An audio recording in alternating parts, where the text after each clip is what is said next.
Good evening, and welcome to the Milford Select Board meeting at Town Hall. Thank all of you for being here, and we have a special thing tonight that we have to pay tribute to special people that make a difference in our lives every day.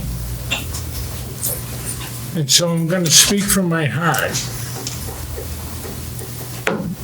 That people like first responders make the biggest difference in our life every single day. And when I sit here in my chair, you are the people that make the difference. See, I can sign and I can vote and I can do whatever I want to do. But it's people like you every single day that make the difference. I look over here to my left, and that's my fire chief. You know what I know? I know in my heart, he hears me. And all the people in our fire department have us. So tonight, we're going to give some awards away to some very important people that make a difference every single day in our life, every day in our life. And that's all that matters.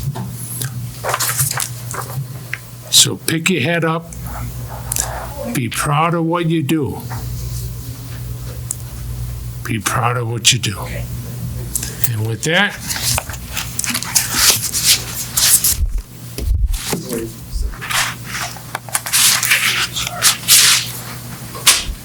Mary Martineau, forgive me if I mispronounced it. Monica Wallace. Come right up. Kevin Lewis, come on right up.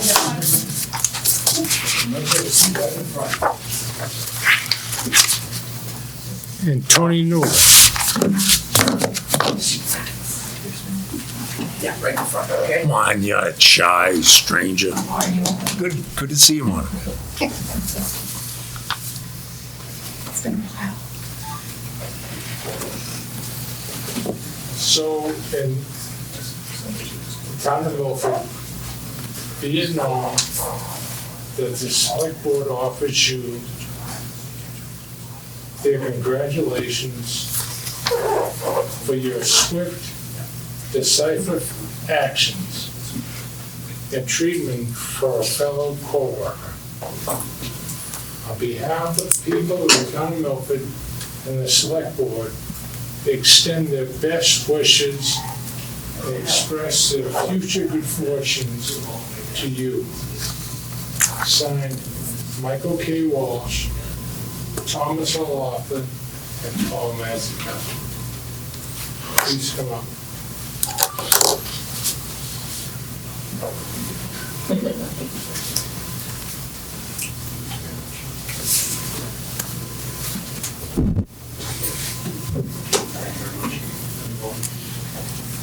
Thank you. Thank you so much, very proud of you. Congratulations. Good job. Good job, no surprise. Thank you very much. Good job. No surprise again.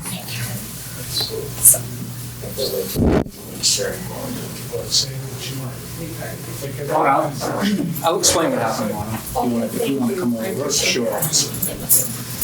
So, Mr. Chairman, on May 24th of this year at the 911 Center, which is at 31 Maple Street, there was a medical incident that occurred, and it was the swift and professional actions of this 911 team at that training center that saved a life.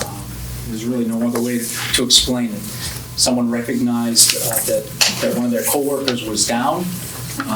They quickly realized that that person was not breathing, and they administered CPR, called 911, and started that chain of survival, which is just so important. Those precious minutes, right? And while they were tending to their coworker, which you can just imagine how stressful that situation must have been for them, They're on the phone with our dispatchers who did a phenomenal job getting the information out. Again, continuing that chain of survival. And of course, I got community EMS here and the fire department that responded, and that patient care was transferred to community. The patient was successfully transported to UMass and is well today. So it's just I wanted to bring attention to a great team effort. It started at the 911 center, and the dispatchers handed off to the first responders, and then the hospital took care of the patient. And it just couldn't go any better than what it did. And we want to bring attention to just the importance of early CPR and how important it is to be trained and to act. When an emergency happens. Absolutely. We can't stress it enough. So with that, I just want to take a second to recognize Mana and Mary and Tony and Kevin. Chief, these folks are the pillars of that one aspect of this team. It's like a football team. You have all different coaches and all different pieces to make things go right. Mana's been in this business is probably not far from me, yeah. And the fact that it even occurred at that site is really telling. Just what you said, having the knowledge what to do, even in a stressful situation, because in most cases the person, as is the case here, a co-worker, a loved one, but in most cases it's going to be at home. It's going to be someone that you care the most about. And that's what they teach. And they teach dispatchers how to educate people to do these things over the phone, even if they don't have that basic knowledge. And then you can't say enough good things about your team, the police department, community ambulance. We're fortunate. We're fortunate all the way around. This is the Patriots of public safety. We're in good hands. And as the chairman said, you pick up the phone, and yes, you can say a prayer, and the prayer is that each one of those components works like it should, and it does here.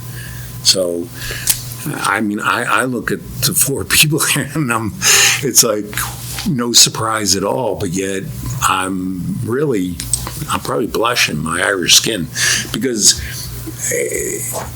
it shows everything they've done for so many years came to fruition in one moment. Where now it's not just I'm teaching you, I did it. And that's incredible. So huge respect, always had it anyway. But the firefighters, they know how much I respect them. Community ambulance, God knows I respect you. You've lugged me once or twice. And I was thankful you were there. And I think everyone in this community is. We're fortunate in this town. People in the town support.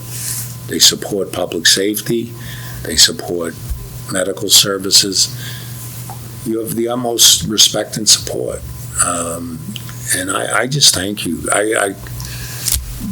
I'm actually, no, I see you can all point at each other. Yeah, they're awesome. So congratulations, but more than congratulations, thank you.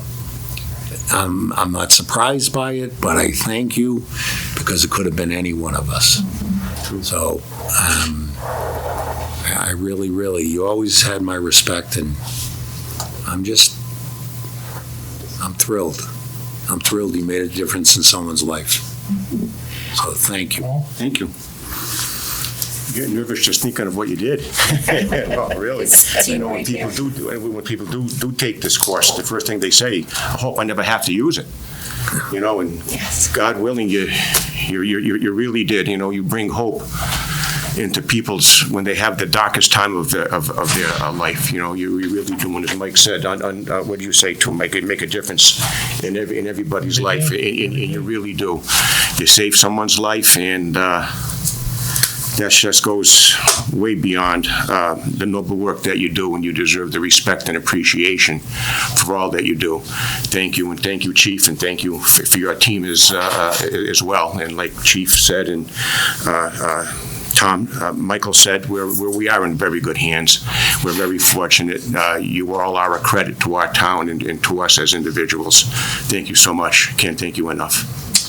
And we have tonight with us our State Representative, Brian Murray. Well, thank you, Mr. Chairman, and there's not much that I can add from what was said, but it's certainly ironic that this kind of an incident would occur at the 9/11 Training Center, but also, I think, tremendously illustrative of the importance of the work that you all do in real terms, as everyone has mentioned. So just wonderful, wonderful efforts, and continue your great work.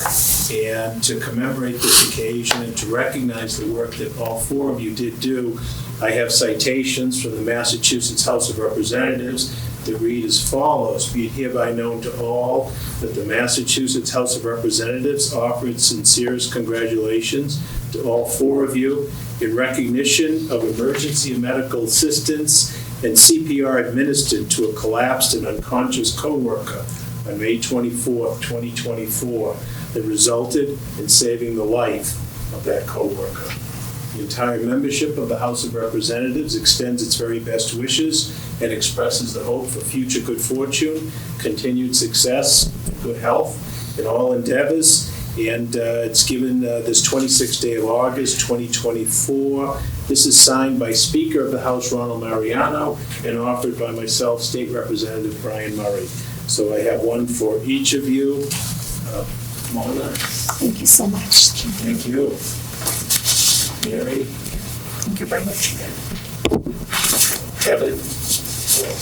Thank you very much. Tony. Thank you all.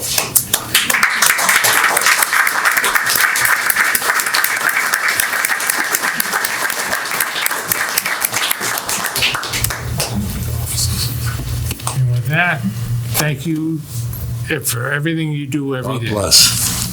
Thank you. Thank you. Thank all of you as well. Thank you. Thank you, Chief. Thank you, Chief. Thanks, Chief.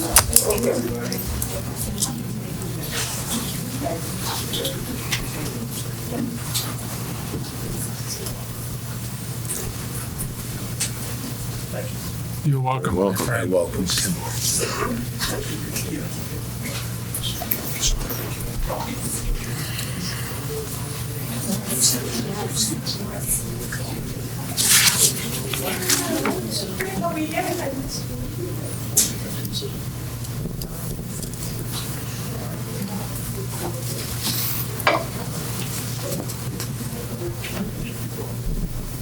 Mr. Chairman, I make a motion that we sign the warrant for August 12, 2024.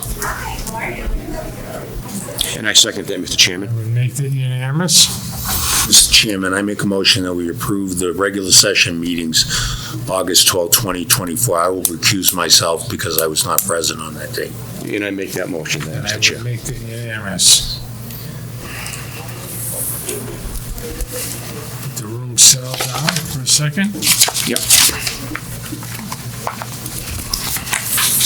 Okay, we have a public hearing tonight for Quick Mart reference to a Stern wine license. Have a seat right up here, gentlemen, please. Please. Please, thank you. Please go ahead. This is Attorney David Webley. Attorney David Lebwith. Thank you so much for having us. I know Sanjay's very appreciative. So Sanjay and his partner, Darren, were interested in becoming part of the community and wanted to buy a store of some kind. And we managed to find the Quick Mart that's on South Main Street, 58 South Main Street. And they contacted the owners. They had a real estate broker. Everybody kind of got involved, and they decided they wanted to make a deal. So Sanjay and his partner are buying the land the building and also the business, and hence the reason why we're here for the most important part of the business, which is a good chunk part of the business. They are going to be pledging this license as part of their loan. They did an acquisition for the business and also for the land. My office will be conducting closing for all those transactions. And so we need to get this license lined up and approved, so the lender will say, okay, we've got sufficient collateral, they've done an appraisal on the building and the property, that's comped out sufficiently. Now we just need this one last remaining piece to be approved, so we can in turn pledge that to the lender for collateral. That's really about it. Sanjay is going to be the man on the street. He'll be the manager. He'll be there every day. And Fred Sod and his wife have actually graciously agreed to stay on for a little bit to assist in the training. So there's a good continuation between the community and also the new buyers. Sure, good. Okay, Tom? Yeah, the former owners have been there for some time, and they've always been cooperative and helpful, even when I served as the police chief. So, Mr. Chairman, I would make a motion that we allow the transfer of retail package store wine and malt beverages license, pledge of inventory and pledge of license, transfer from Adonis Inc. to DBA Quick Mart. Do they have that right, Mr.? I second that too, especially too, Mr. Chairman, where the pertinent department heads have no objections and approved of this transaction as well, which is very important, which I really appreciate. And thank you too, Attorney Leverett. Thank you. So I second that gladly. I make that unanimous. Thank you so much. All set? Good luck to you, sir. All set. Great. Thank you, gentlemen. That's good. Thank you for that water. Nice to see you, sir. Oh, excuse me one second. Because it's a public hearing, is there anyone here that would like to speak on this license? Nobody online? We have no one online. Okay, good. Very good. You're all set, Attorney. Thank you, gentlemen. You're welcome. Good night. All right, scheduled appointments. We have the finance director real allocation of ARPA funds. Oh, the ARPA funds. Chairman, if I might, Zach is actually on vacation, so I had him here the memo that is in front of you. Yeah. We do have the prosecution is here, the housing is here. The memo itself, there's an issue with the balance from the change order. Zach has reviewed it with the commissioners. Actually, they're well versed in it. Jimmy is all well versed in it. So what he's looking to do is get select board's approval for the transfer and use of ARPA funds for the project, correct, gentlemen? Okay. Again, we've done this in the past for, I believe, a couple of IT projects. We've done it for, who's now escaping me, a couple of other projects also. So we did police radios. Yeah, we also did water. Department. So it's been done in the past. If the park commission want to come up and amplify any further, that's fine. That's where we're at, and that's why this matter is in front of you right now. Okay. Mr. Chairman, I would make a motion that we approve the transfer of $150,000 of ARPA funds to address the issue of change orders as it relates to the Pheno Field pool, as recommended by the finance director and the park commissioners. And I second that too, based on those grounds alone too. Make that unanimous. Thank you. Thank you, gentlemen. Thank you. The next matter is the host community agreement. Yeah. I was hoping to have that in front of you tonight. It involves Sarah Nichols. Town council is here. He's going to speak briefly, but we don't actually have the revised agreement, but he's going to give you a little background on it. As to, in the future, what we'll be doing. Yeah, thank you. This is about the 19th Amendment to these agreements. It's really much ado about nothing. As you know, the board executed the new host agreement with Sierra to take into account that one of their facilities is going to be assigned to a different manufacturer. And then we subsequently had to amend that because there were some incorrections with the addresses The Cannabis Control Commission looked at the final amendment and came back with 3 language changes that they want, none particularly significant. So I've been dealing with Attorney Fernandez, and he's going to be drafting these agreements, and we'll get them out to the board to sign, which will then be, what will this be now? This will, you need a program to keep track of the amendments. So this will be the 3rd amendment to the first amended host community agreement. But it's nothing really of substance, it's really form over substance. So when you see those agreements, and if there's any questions on them, I'll be glad to address them with you, but Okay. that's where it is. Thank We you. should have that by the next meeting. Sure. It won't be Thank you very much. 3 weeks from tonight. Yeah. So I'm sure Attorney Fernandez will have it done by then. Good. Thanks, Brian. Okay. Thank you. Thank you, Brian.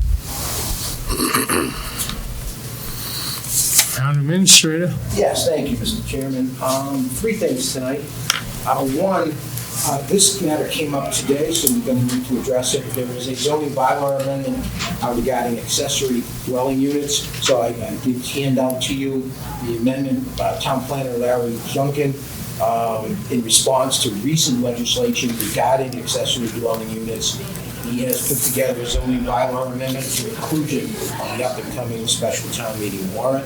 The amendment is to bring the town into compliance with the new legislation. It will allow accessory dwelling units within the RA, RB, RC, RD, and OR zoning districts and establish standards for their review. So what I'm going to ask the board to do is vote to refer the amendment to the planning board for public hearing and report to town meeting for the October 21st, 2024 special town meeting. It's not really a remand, it's simply you referring it to them so they can take it up at their next meeting, which is next Tuesday, I believe. Not tonight, but not tomorrow night, but the following Tuesday. And because of the immediacy of it, that's why it's in front of you. So that's the first thing I would like to take up. Then I got 2 other matters, but we can take that up. Excuse me, Rick, excuse me, Mr. Chair. Yes. Question to Rick. The short-term rental or the accessory dwelling unit, that would be the in-law apartments? That's, again, I know you're very familiar with Yeah. with the legislation. Yes. Right, okay. We need to become compliant. This will do it. Obviously, there'll be discussion. This will come in front of you. Sure. When the warrant is drafted and it's included as an article. And I know you'll have, especially since you have background in this, that you will have some Right. information for us. And there was one section, 3.19.7, short-term rental of any accessory dwelling unit as defined by General Laws, Chapter 64G, Section 1, is prohibited.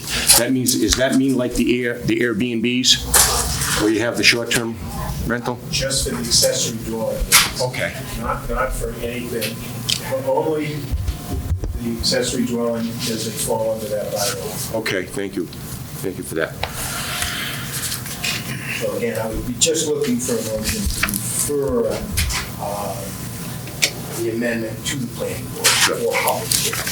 Mr. Chairman, I would make a motion to refer the amendment to the planning board for public hearing and report to town meeting for the October 21st, 2024 special town meeting concerning accessory dwellings within the RA, RB, RC, RD, and OR zoning districts to comply with newly established laws of the Commonwealth. And I second that too, Mr. Chairman. Make Yes. that unanimous. Thank you. I do have 2 other matters, just more informational. One, on the bus route, the Metro West Regional Transit Authority has now confirmed, and informed Brian Long, Chair of the committee, that bus route 6 will have weekend service while traveling into Milford in the morning and back from Milford in the evening. Also, Route 14 will also have weekend service and will operate as the Route 6 traveling outbound to Milford.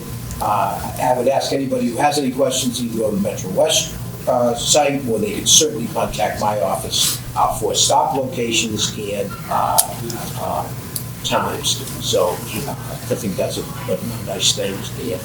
The final matter I have is an update on the municipal aggregation plan. I am pleased to announce the revised plan has satisfied all the requirements and the general law, chapter 164, 134A.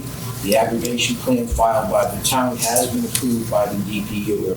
Our consultant, Good Energy, will be meeting to evaluate the market and then determine when to start the bidding process. There is a possibility, I will be having a conference call with him on Wednesday, I think, that the plan could actually be in place by the end of the year. So once we do begin the bidding process, that takes a few months. Includes bidding, contract execution, and conducting the opt-out period for anyone who might want to opt out. There'll be some public education, time for the utility to process the account enrollments. So again, I'll keep the board updated, but we're hoping to have it in place by the end of the year, obviously for the upcoming winter season. Very good. That's good news. I will be updating you. Thank you, Rick. Next meeting or sooner. I thought that was pretty swift action too with the DPU. Originally thought it was going to take longer. We thought it was going to take a lot longer, and hats off to Good Energy as well, Yeah. our consultant. Okay, new business? I do not, the new business, I don't have any old business, Mr. Chairman. I don't either, Mr. Chair. New business, Mr. Chairman, we have a application permit to obstruct from J.C. Kaczynski of the Lucas Denami Legacy Foundation, and it's for Suicide Awareness Month, and it's an annual walk. It'll be on September 15th, Sunday, September 15th. Registration 9 a.m. at Pheno Field. The walk will start at 10. They're expecting 250 people. It was approved by Police Chief Robbie Tassino. They'll start at Pheno Field. They'll go on to the bike path towards downtown area.